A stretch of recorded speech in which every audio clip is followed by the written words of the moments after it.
안젤라 대성가대 찬양이 우리의 마음을 막 뒤흔드는 것 같습니다. 그렇죠? 네, 찬양이 막 나오고 은혜의 문들이 열리게 될 줄로 믿습니다. 네, 시간 오늘 또 4월의 마지막 주를 함께 보내고 있습니다. 오늘 마지막 주에도 한 달 동안 나를 인도하신 하나님, 지켜주신 하나님, 그 하나님의 은혜의 손길을 다시 한번 기억하고 꼭 붙잡는 믿음의 시간이 되시기를 주님의 이름으로 축복합니다. 자, 함께 오늘도 인사 나누겠습니다. 사랑합니다. 축복합니다. 인사하겠습니다. 사랑합니다. 축복합니다. 네, 우리 좌우 옆에 앞뒤 좌우. 네. 자, 제가 요즘 참 봄이 전 좋더라고요. 그렇죠? 네. 아침에 새벽기도 나올 때, 그다음에 저녁에 이제 해가 뉘우뉘져서 이제 약간 좀 서늘해질 때 밖에 나오면요 코끝을 막 간지럽히는 게 있습니다. 뭘까요? 꽃향기가. 야, 사석교회는 뭐가 많아요? 꽃이 많아요. 옆에 있는 분들 한번 보세요. 꽃이에요, 아니에요? 꽃이에요. 네, 어떤 꽃인지 잘 모르겠지만은 꽃이에요. 예, 꽃향기가 문득 제 코를 향기를 때리더라고요. 너무 좋다라는 생각이 듭니다. 향기를 맡으면 기분이 어때요? 좋아요. 네. 여러분도 마찬가지입니다. 여러분이 바로 그리스도의 꽃이고 향기임을 잊지 마시기 바랍니다. 그래서 우리 찬영이는 아예 엄마를 붙잡고 사네. 향기가 너무 나서. 그죠? 네. 그래요. 우리 사석교회 모든 성도들이 그런 향기를 품을 수 있기를 간절히 원합니다. 세상에 그냥 냄새가 아니라 향기로운 향취를 낼 수 있기를 바랍니다. 그럼 내 안에 누가 계셔야 될까요? 예수님이 계셔야 될 줄로 믿습니다. 솔직히 우리 자체는요, 향수 뿌리지 않은 한 냄새가 안 나요. 그런데 내 안에 그리스도가 함께 하실 때 그리스도의 향기가 품어나게 될 줄로 믿습니다. 5월 달에는 더 그렇게 아름답게 세워져 갈 수 있기를 주님의 이름으로 축복합니다. 네.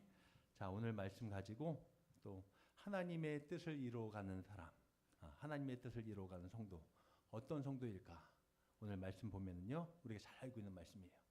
끝까지 용서하는 사람이라는 것입니다. 한번 따라하겠습니다. 끝까지 용서하는 사람. 그래요. 우리가 살아가면서 가장 어렵게 느껴지는 일들을 만날 때가 있어요. 어떤 일이, 여러분 지금까지 살아오면서 어떤 일이 참 어려웠던 것 같아요?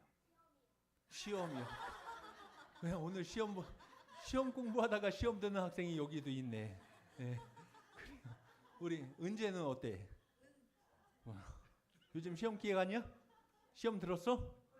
아유, 시험 들었어. 얼굴 표정이 다크서클이 이렇게 내려와요. 은서를 위해서도 기도해 주세요. 은서 고3이고 또 이제 중요한 시험이 있어요. 네. 바빠요. 그래요. 시험이에요. 가장 어려운, 그렇지, 저 나이 때는 가장 어려운 인생의 문제가 시험이지. 네. 근데 좀 더 크다 보면 시험 아무것도 아니야. 네. 시험 그때가 좋았어요. 그렇죠? 시험 볼 때가 좋았어. 네. 중간고사 볼 때가 좋았고 모의고사 볼 때가 좋았어요. 여러분 여러 가지 삶의 문제를 만나면은 정말 힘들어요. 그렇죠? 경제적인 문제 어떻게 할 수가 없어. 나 지금 물질이 없어. 돈이 없어. 이거를 해결해야 되는데 어디 나올 군형도 없어. 그래요. 큰 일을 너무나 힘든 어려운 문제라는 것입니다. 앞으로의 미래도 그래요. 앞날을 우리가 알 수가 없어요. 내일 어찌 될지 알 수 없어요. 불안해요. 두려워요. 그래서 이 힘든 삶을 살아가고 있다는 것입니다. 그런데 많은 어렵고 힘든 문제들이 있지만은 가만히 생각해 보면은 우리 마음을 가장 오래 붙잡고 뒤흔드는 것이 바로 사람과의 문제일 수도 있다는 것입니다. 관계의 문제라는 것입니다. 한번 따라하겠습니다. 관계의 문제. 이 관계의 문제는요, 꼭 세상에서만 있는 게 아니에요. 가정에서도 있는 거예요. 부부간의 관계의 문제, 부모와 자녀가의 관계의 문제. 교회 안에는 없을까요? 교회 안에도 있죠. 네. 목회자와 양의 관계의 문제, 또 성도 사이의 관계의 문제 다 있는 거예요. 정말 힘든 게 뭘까? 그래요. 사람살이에요. 사람살이. 살아가면서 막 부딪히는 그런 관계의 문제들이 나를 참 힘들게 할 때가 참 많다는 것입니다. 물질 문제도 힘들고 장래 문제도 힘들고 힘들지만은 관계의 문제가 참 힘들다는 것입니다. 근데 특히 멀리 있는 사람이 아니라 어떤 사람일수록요. 가까운 사람일수록 더 그런 거예요. 가족 안에서, 교회 안에 성도들 사이에서 함께 시간을 보내는 사람들 속에서 늘 친밀한 가운데 살아가지만은 가까우니까 더 편해야 되는데 오히려 가까우니까 더 내가 그 사람한테 뭘 줄 수 있는 거예요. 상처를 줄 수 있는 거예요. 네. 가까우니까. 차라리 멀면은요 주고받는 것도 없어요. 그런데 가까우니까 주고받아요. 상처도 주고 아픔도 주고 그래요. 어떤 때는 정말 별거 아닌 말인데도 이상하게 내 마음에 딱 가시처럼 걸리는 말이 있어요, 없어요? 있어요. 다 있어요. 평상시 갖다 쓰면요 그냥 넘어갈 그런 말인데도 그 말이 비수처럼 가시처럼 나를 꼭 찌르는 말이 있어요. 그러면서 이런 마음이 들어요. 저분 왜 나한테 저렇게 말해? 라는 생각이 들 수가 있어요. 혹시 나를 무시하는 것 아니야? 라는 생각이 들 수가 있어요. 나를 어떻게 생각하고 있었던 거야? 라는 마음이 들 수 있어요. 그 한마디가 어디에 꽂히는 거예요? 내 마음에 꽂혀요. 가슴에 꽂혀요. 처음에는 그냥 넘기려고 해요. 아이, 그럴 수도 있지. 괜찮아, 별거 아닐 거야. 넘어가려고 합니다. 스스로 설득해 봅니다. 그런데 시간이 지나면 지날수록 그 일이 자꾸 어떻게 됩니까? 새록새록 안 지워지는 거예요. 누구 얘기하는 거예요? 저 얘기하는 거예요. 제 얘기. 지금 제 얘기. 네. 누구 생각하지 마세요. 제 얘기하는 거예요. 네. 기도하려고 앉았는데 자꾸 그 사람 얼굴이 생각나는 거예요. 그 말이 생각나는 거예요. 말씀을 묵상하려고 성경을 폈는데 말씀은 안 들어오고 누구 말이 자꾸 생각나요? 그 사람 말이 자꾸 생각나는 거예요. 그 사람 얼굴이 먼저 떠오릅니다. 지워지지 않습니다. 찬양을 부르는데도 마음 한쪽에 그냥 걸려 있어요. 그래서 우리는 점점 마음속에 점점 선을 긋기 시작합니다. 선을 그어요. 그래, 여기까지야. 저분하고는 어떻다고요? 여기까지야. 우리 집사람하고는 여기까지. 저 사람이 나한테 이런 말 했어. 아유, 20년 넘게 30년 동안 살았는데 나한테 이런 말, 그래, 난 여기까지야. 그럴 수 있다는 것입니다. 선을 긋기 시작하는 거예요. 이 정도면 충분히 나도 참을 만큼 어떻게 했어요? 참았어요. 너무 공감을 잘해 주셔서 감사합니다. 그래. 이제는 더 이상 더 가까이 가면 안 되겠다. 누구만 상처받으니까요. 나만 상처받으니까. 네. 겉으로는 아무 일 없는 것처럼 보이지만 속에서는 이미 거리가 생겨요. 평상태처럼 잘 지내서 좋아 막 하면서 지나는 것처럼 보이지만은 그 안에는 이미 뭐가 생긴 거예요? 담이 생긴 거예요. 담이. 그리고 그 상태로 우리는 계속 그렇게 살아갑니다. 신앙생활도 하고 집에서 그렇게 지내고 예배도 드리고 기도도 하고 봉사도 합니다. 그런데 이상하게 마음 깊은 곳에서 뭔가 막혀있는 느낌이 들어요. 이건 아닌데 라는 생각이 들어요. 기쁨이 예전 같지가 않아요. 기도가 깊어지지가 않고 관계가 점점 더 좁아지는 거예요. 성도 여러분, 그런데 이런 모습이 이상하거나 낯설지가 않아요.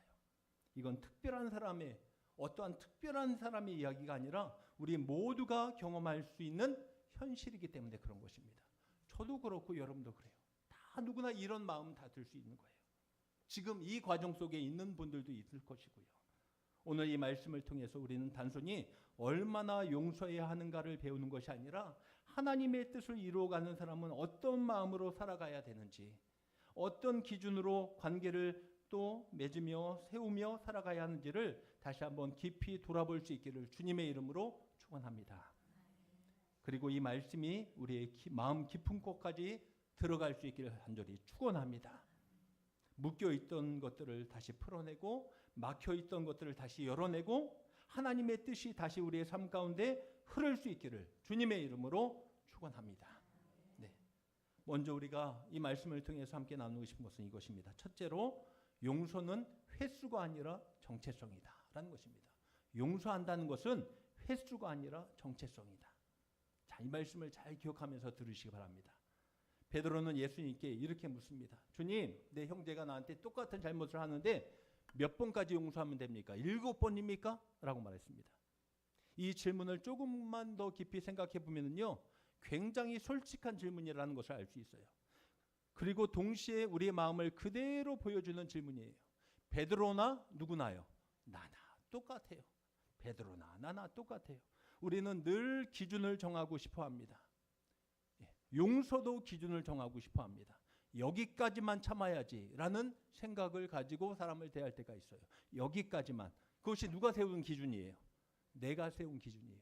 여러분들 자녀를 키울 때 그런 거 많이 해보셨죠? 저도 강욱이한테 참 많이 했습니다. 강욱이 너 몇 번까지? 3번까지. 딱 3번이야.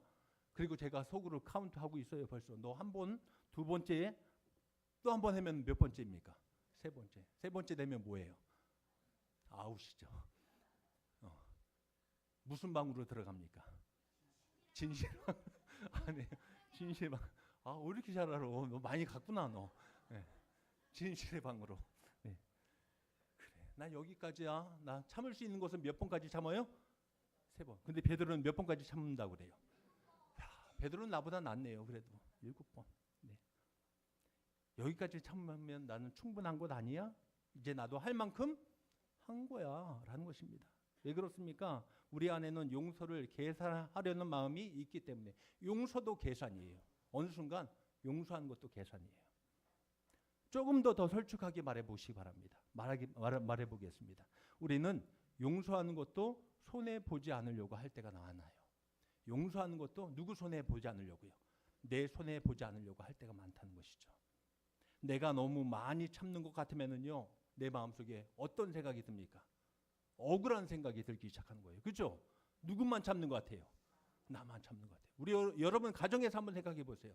부부가 계시는데 누가 더 많이 참는 것 같아요? 내가 더 많이 참는 것 같아요. 아니에요? 우리 집에서는 제가 더 많이 참는 것 같아요. 네, 우리 집에서는. 또 집에 가면 또 그러겠죠. 당신이 뭐 참는 게 뭐가 있다고. 그래도 제가 더, 여러분의 우리 집사님은 누가 더 많이 참으시는 것 같아요? 인정하시네요. 네, 그래요. 우리 최병철 원사님은요? 그렇죠. 어디 가나 이 남자가 더 많이 참는 것 같아요. 그죠? 우리 홍 장로님은요? 그래요. 거기만 해. 예, 그래요. 우리 권사님이 더 많이 참으시대요. 근데 다 누구나 그런 생각이 있어요. 내가 더 많이 참았어. 봐봐, 한번 따져볼까? 이게 뭐예요? 다 계산하고 있어요. 당신은 벌써 계산하고 있어. 그래요. 마음속으로 이미 계산하고 있을지도 모릅니다.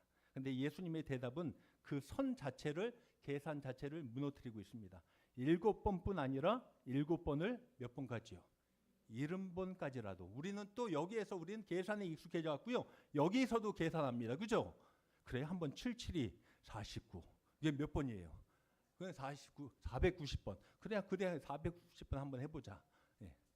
491번은 돼요, 안 돼요? 안 돼요. 여기서도 계산하시더라고요. 네. 이 말씀은 무엇이냐? 계산하라는 말이 아니다. 세지 말라. 한번 따라하겠습니다. 세지 말라.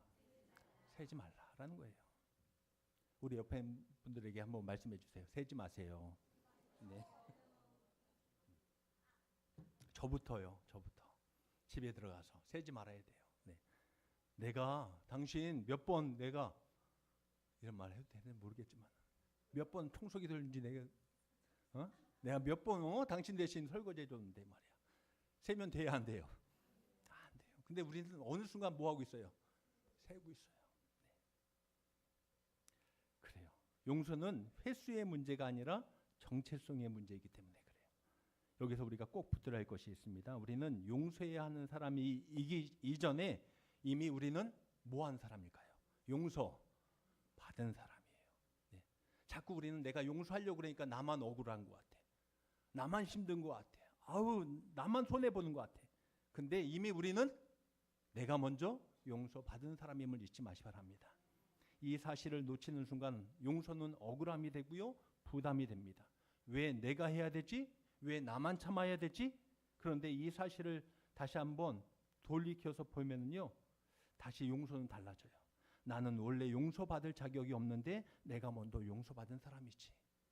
갚을 수 없는 죄를 지었는데 하나님께서 나를 용서해 주셨지라는 것입니다. 사랑하는 성도 여러분, 우리가 하나님 앞에 설 때 우리는 용서받을 자격이 있어서 용서받았나요? 아니에요. 결코 그렇지 않아요. 우리는 반복해서 넘어지고요.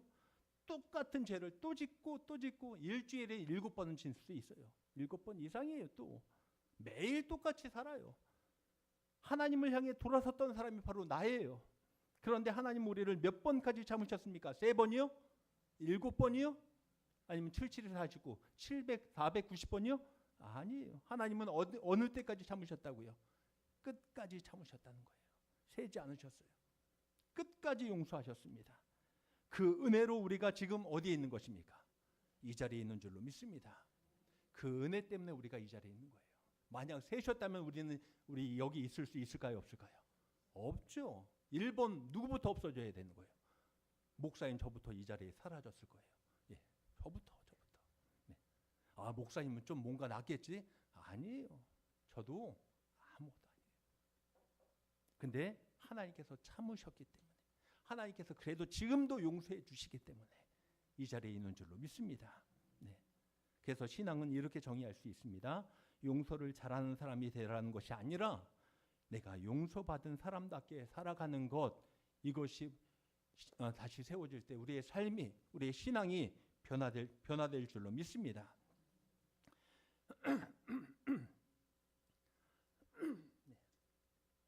예전에는 상대방의 행동이 기준이었어요. 이제는 하나님의 은혜가 기준이 되기 시작하는 거예요. 예전에는 저 사람이 나에게 어떻게 했느냐, 그것이 중요했다면 이제는 하나님이 나에게 어떻게 하셨느냐가 더 중요해진 줄로 믿습니다. 네. 그래서 하나님의 뜻을 이루어가는 성도는요, 이렇게 고백하는 사람입니다. 하나님, 개선하지 않겠습니다. 이제 내가 선을 긋지 않겠습니다. 내가 받은 은혜로 살겠습니다. 라는 것입니다. 사랑하는 성도 여러분, 용서를 세기 시작하는 순간 우리의 마음은 어떨까요? 더 넓어질까요? 좁아질까요? 더 좁아질 수밖에 없습니다. 그러나 내가 하려는 용서를 내려놓는, 내가 하려는 용서를 내려놓는 순간 우리의 마음은 다시 넓어질 줄로 믿습니다. 그리고 그때 하나님의 뜻이 우리의 삶 속에서 흘러가기 시작한다는 것입니다. 주님은 오늘 우리에게 말씀하십니다. 세지 마라. 계산하지 마라. 이미 너는 용서받은 사람이다. 이 은혜를 붙드는 순간 우리의 신앙은 다시 살아날 줄로 믿습니다. 네. 두 번째로 우리가 함께 나누고 싶은 것은 용서는 감정이 아니라 믿음의 결단으로 이루어지는 것이다 라는 것입니다. 용서는 뭐라고요? 감정이 아니라 믿음의 결단으로 이루어지는 것이다. 네. 우리가 용서하지 못하는 가장 큰 이유는 사실 아주 간단합니다. 단순합니다. 뭐가 안 따라와요? 마음이 안 따라와요. 솔직히 마음이 안 따라와요. 그래요. 저도 그래요. 용서해야 되는 것 알아요? 몰라요? 알아요. 용서해야 되는 건 알아요. 머리로도 이해는 돼요. 그렇지, 내가 용서해야지. 알아요. 근데 뭐가 안 돼요? 마음이 안 되는 거예요. 마음이 안 돼요. 마음이 안 가요. 네. 그래서 우리는 종종 이렇게 생각하죠. 시간이 지나면 괜찮아지겠지. 어디에 맡깁니까? 그냥 시간에 맡겨요. 시간이 지나면 내 마음도 괜찮아지겠지. 내 마음도 좀 풀리면 그때 용서해야지. 뭐가 지나면요? 시간이 지나면. 그런데 여러분, 시간이 지나면 정말 우리에게 그런 마음이 들까요? 용서하고자 하는 마음이 들까요? 아니에요. 여러분 다 아시잖아요. 아니에요. 오히려 반대예요. 시간이 지나도 그 감정 그대로 남아있어요. 어떤 계기가 되면은요, 더 크게 올라와요. 네, 더 크게 올라와요. 왜냐하면은 상처는 저절로 치유되지 않기 때문에. 가만히 시간 지나면은 알아서 그 마음의 상처 사라지겠지? 절대 사라지지 않아요. 깊어지면 깊어졌지. 그래서 예수님은 용서를 감정의 문제로 말하지 않습니다. 용서는 느낌이 아니라 선택이라는 거예요. 감정이 아니라 결단이라는 것입니다. 여기에서 우리가 반드시 바라봐야 할 것이 있습니다. 그래서 우리는 무엇을 바라봐야 될까요? 십자가를 바라볼 수 있기를 주님의 이름으로 축원합니다. 따르겠습니다. 십자가를 바라보자. 내가 용서의 갈림길에 서 있다면요, 그때 내 마음을 바라보지 마시고 내 감정을 바라보지 마시고 무엇을 바라봐야 된다고요? 십자가를 바라보십시오. 예수님께서 십자가에 달리셨을 때 그때에도 그 상황을 한번 보세요. 밑에서는 뭐 하는 사람들이 있어요? 계속 조롱하고 비웃고 떠드는 사람들이 있었어요. 억울한 고통을 당하고 있는데, 아무 죄도 없이 죽임을 당하고 있는데 침뱉고 있어요. 조롱하고 있어요. 그때 예수님은 그들을 위해서 뭐라고 기도하셨을까요? 아버지여, 저들을 사하여 주옵소서. 아버지여, 저들을 사하여 주옵소서. 성도 여러분, 예수님께서 십자가에서 부르짖은 그 기도가 감정에서 나온 기도일까요? 감정으로 나온 기도일까요? 예수님 원래 사랑이 많으시니까 그렇게 기도하셨을까요? 그렇게 부르짖으셨을까요? 여러분 한번 생각해 보세요. 여러분이 예수님이라면 밑에서 여전히 나를 침뱉고 있고 조롱하고 있고 놀리고 있는 그 사람들 향해서 아버지여, 저들을 용서하여 주옵소서, 그렇게 하나님께 기도할 수 있을까요? 아니에요. 못해요. 감정에서 나온 건 아니에요. 그것은 용서의 결단이었고 사랑의 선택인 줄로 믿습니다. 예. 그리고 그 선택이 누구를 살린 거예요?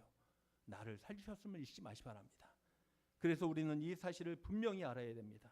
용서는 내 마음이 편해져서 하는 것이 아니라 십자가를 붙들고 선택하는 것이다 라는 것을 다시 한번 깨닫기를 주님의 이름으로 축원합니다. 시간 지나면 내 마음도 풀리면 그때 용서해야지? 안 돼요. 절대 안 됩니다. 다시 십자가를 붙들고 하나님의 은혜의 관점으로 바라볼 수 있기를 간절히 원합니다. 하나님의 뜻을 이루어가는 성도는 이렇게 말하는 사람입니다. 하나님, 내가 이해되지 않습니다. 솔직히 이해되지 않아요. 내 마음이 따라오지 않아도 선택하겠습니다. 주님이 나를 위해서 하신 일을 내가 기억하고 나도 그렇게 하겠습니다. 결단하는 것입니다.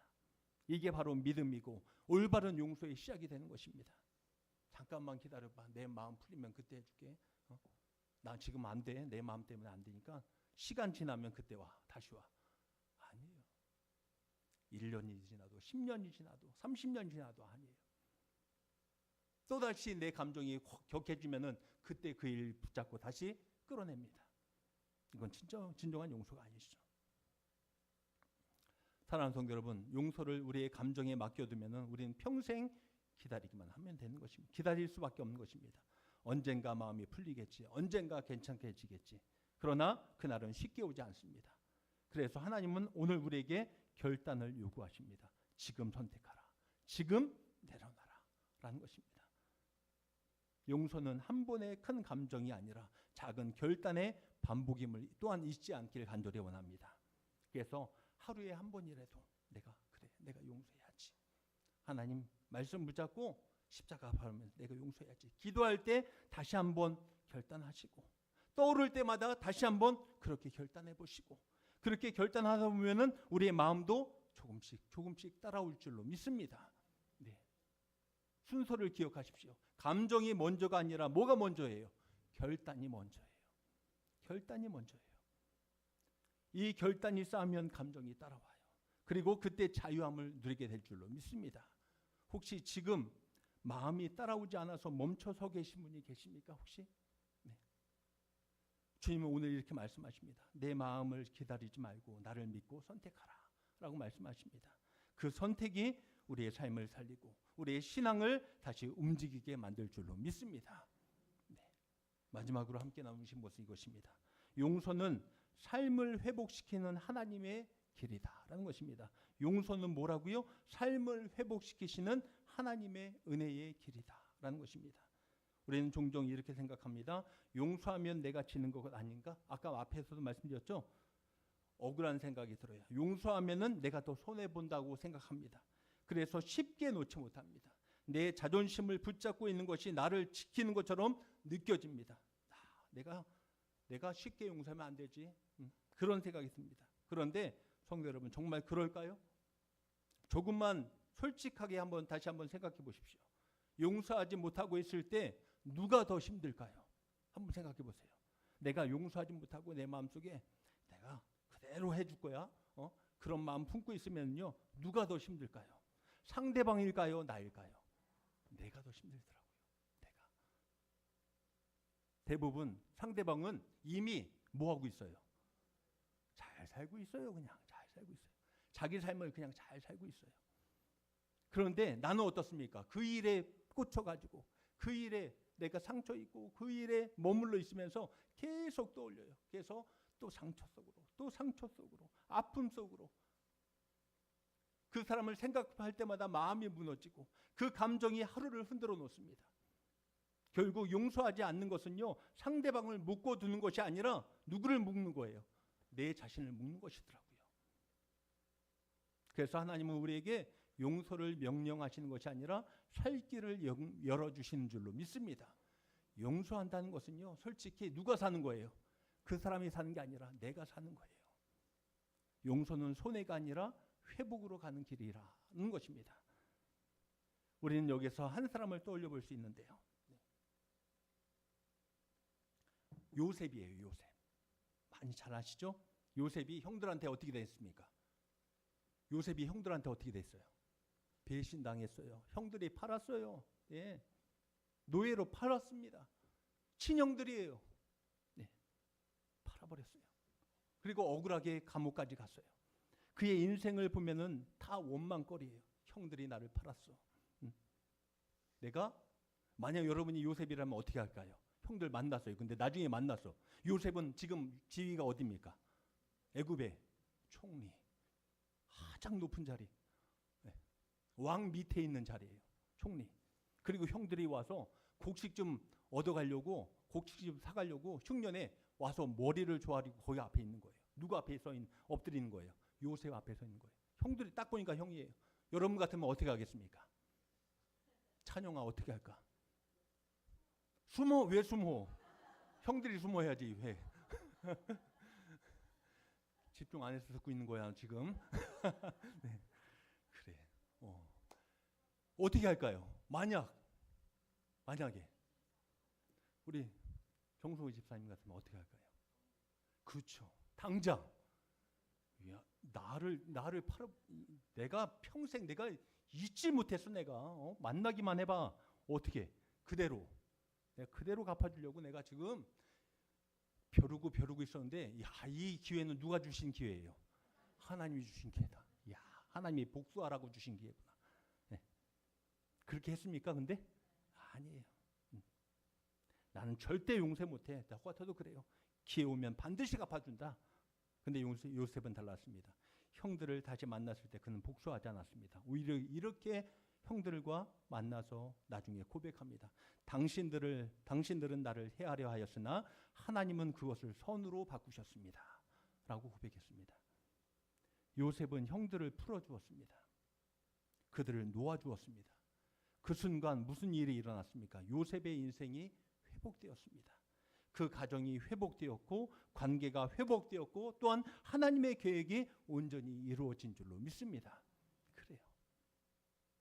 사랑하는 성도 여러분, 이 장면을 다시 한번 생각해 보세요. 용서는 과거를 없애는 것이 아니라는 것입니다.